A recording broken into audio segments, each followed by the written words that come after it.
Salam kawan, selamat pagi. Ya, kebetulan ini mumpung masih pagi sebelum berangkat ke kantor, perlu saya sempatkan untuk membuat sedikit tutorial cara atau antisipasi bagaimana kita dalam memperlakukan data terpadu. Namun jangan lupa tetap jaga kesehatan, pakai masker, cuci tangan. Ya. Baik, kita kembali langsung kepada laptop. Contoh proses pengelolaan data terpadu di sini sudah saya berikan di screen ya. Pertama yang saya buat contoh ini adalah data terpadu kesejahteraan sosial DTKS pada Januari 2019 ya, tentu saja disahkan pada Januari 2019 ya. Nah, kemudian setelah kita dapatkan DTKS 2019, apa yang perlu kita lakukan bahwa untuk memperbaikinya atau untuk mengolah data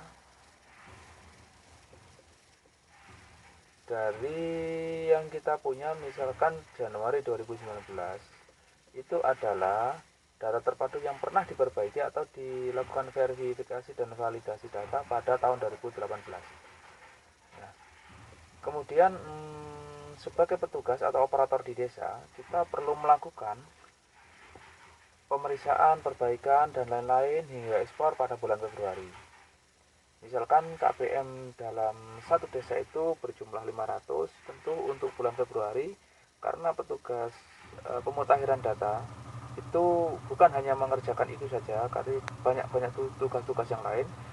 Tentu dalam satu bulan ada beberapa waktu atau ada kesempatan yang kita bisa sempatkan untuk melakukan perbaikan-perbaikan. Misalkan Februari dapat 25% dari total jumlah DTKS atau jumlah KPM dalam DTKS desa tersebut. Kemudian lakukan ekspor,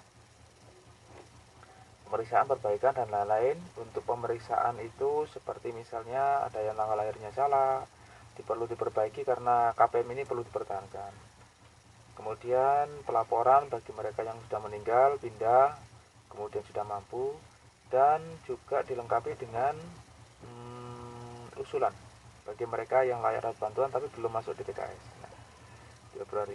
Kemudian bagaimana dengan bulan Maret? Nah, untuk bulan Maret kita bisa melakukan perbaikan lagi sebagian dari jumlah KPM yang belum dilakukan sampai ekspor. Nah, ekspor bulan Februari dikirim ke operator di kabupaten. Kemudian juga Maret ekspor lagi juga nggak apa-apa. Nah, kemudian April juga demikian. Barangkali masih ada beberapa persen dari jumlah DTKS yang belum diperbaiki, belum dilakukan verifikasi dan validasi di DTKS yang menggunakan aplikasi 6NG tersebut. Pun pula di bulan itu lakukan juga ekspor sampai kirim ke operator kabupaten. Kemudian berharap agar bisa ikut pengesahan DTKS periode April atau Mei 2019 misalnya. Nah, andaikan ada pengesahan itu yang tertunda, ya, yang penting ya walau terjadi penundaan, yang penting kita sebagai petugas data di desa atau kelurahan sudah melaksanakan kewajiban melaporkan ulang perkembangan KPM melalui CKNG. Kemudian kita lanjut, misalkan sampai pada bulan Mei kita ada kesempatan untuk melakukan perbaikan-perbaikan yang lain bagi KPM yang belum 100%. Bagi desa yang KPM-nya belum diperbaiki sejumlah 100%. Namun apabila sudah 100% kemudian sampai pada bulan berikutnya, yang saya contohkan di sini adalah Mei, apabila sudah melakukan perbaikan semua, tentu di masyarakat atau di kampung atau di desa tempat ada beberapa perubahan-perubahan. Misalnya salah satu KPM itu ada yang kemarin masih hamil sekarang sudah melahirkan. Tentu di perbaikan data KPM-nya adalah penambahan anggota rumah tangga baru, yaitu bayi. Kemudian ada yang sudah menikah dan perlu melaporkan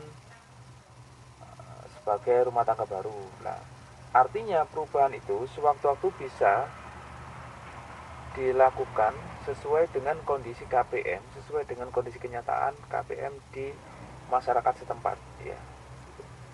Sehingga penggunaan 6NG itu tetap sebaiknya dilakukan olah data setiap bulan, walaupun presentasinya kecil, tapi sebaiknya tetap ada perbaikan.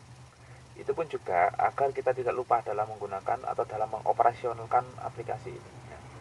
Kemudian bagaimana kelanjutannya dengan bulan Juni misalnya? Tentu perbaikan dalam 6NG itu kemungkinan terjadi seperti contoh pada bulan Mei sampai ekspor dan seterusnya, sehingga ketika DTKS sudah disahkan pada bulan Juli 2019 misalnya, itu adalah hasil kiriman-kiriman periode mulai Januari hingga Juni 2019. Setelah pengesahan tentu DTKS itu akan disebut DTKS Juli 2019. Nah, ini adalah gambaran contoh. Jadi untuk memperlakukan olah data dalam 6NG itu perlu dilakukan tiap bulan, karena mengantisipasi barangkali jumlah KPM dalam desa itu terlalu banyak sehingga butuh waktu, maka perlu diangsur dilakukan tiap bulan berapa persen.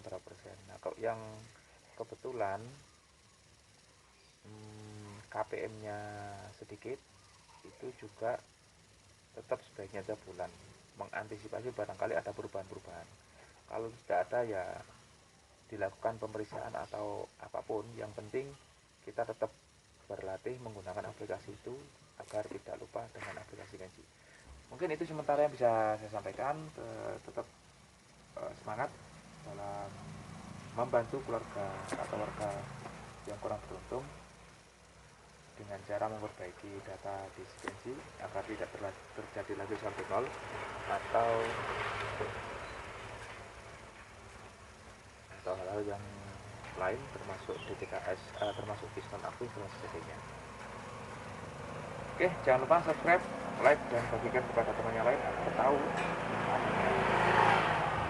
channel Lamer Catur yang sedikit banyak menyampaikan informasi terkait dengan data terpadu dan 6NG. Salam.